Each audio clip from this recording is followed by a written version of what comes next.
Hey, this is Chris Arhus from chrisarhus.com, and just real quick was going to go through what you need to do. Um, Not real detailed, but the gist of what you're trying to get done is to get a website up using blog, and you're going to use not WordPress.com, which is the free site. So when you use WordPress.com like that, your web address would have something like this: chrisarhus.com or .wordpress.com. It doesn't look real professional being that way.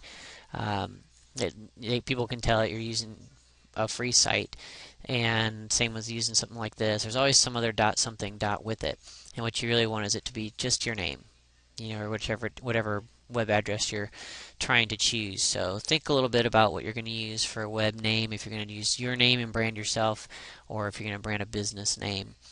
And then you're instead going to go to this one, wordpress.org. Okay, seems kind of opposite of what you'd think it'd be, but you have to buy a web name then, so you have your own web name, and then you have to host it somewhere, which means being able, you have to direct it to where they want to go. So just because you own the web address name doesn't mean the computer can find everybody's computers can find it. Somebody has to host it somewhere. It has to be stored somewhere, and you can do that, a number of ways. But the way I was taught by quite a few people is to just do GoDaddy.com in order to get the web name, or to get the web address, and you just type it in and do a search, and it will basically tell you if that web address is available or not. And then there's the prices. So after you've bought the web name and log in, then you'll go into HostGator, and there's a control panel. So you register an account with HostGator, and let me see if I can get to that page. So this will be your hosting. This is what will cost you the most. So the web address name, is going to be anywhere from $8 to $12 or so. It's this, depending on if you're doing 1 year up front or per month, 2 years, 1 year, 6 months, or just monthly.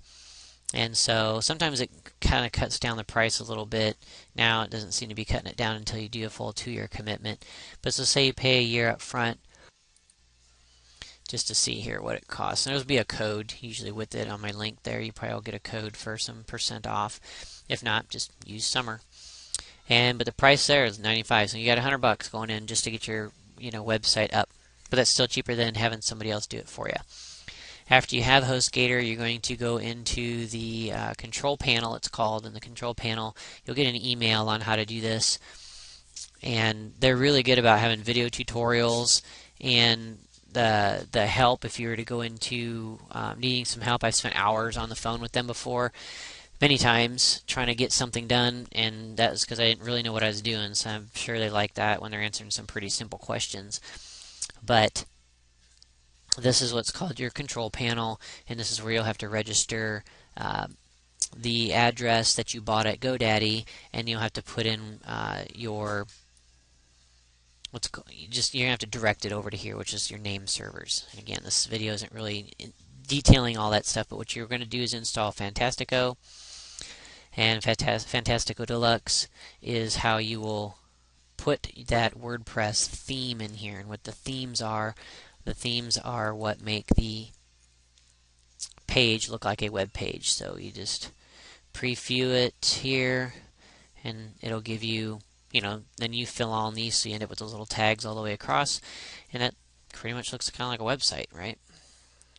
But it's going to be your blog, so you blog along the way here, and on the right side and left sides is where you put all your little ads and your links and your capture page and things like that. I'm sorry, not your capture page, but your list capture. So you would just download it to a file to your desktop and then install it when you get into your WordPress. And that's kind of the start of it. There's some detail about that. You can look everything up on I might have some of the in my posts on how to do certain things, or you just pull them up on YouTube from somebody else. That's it.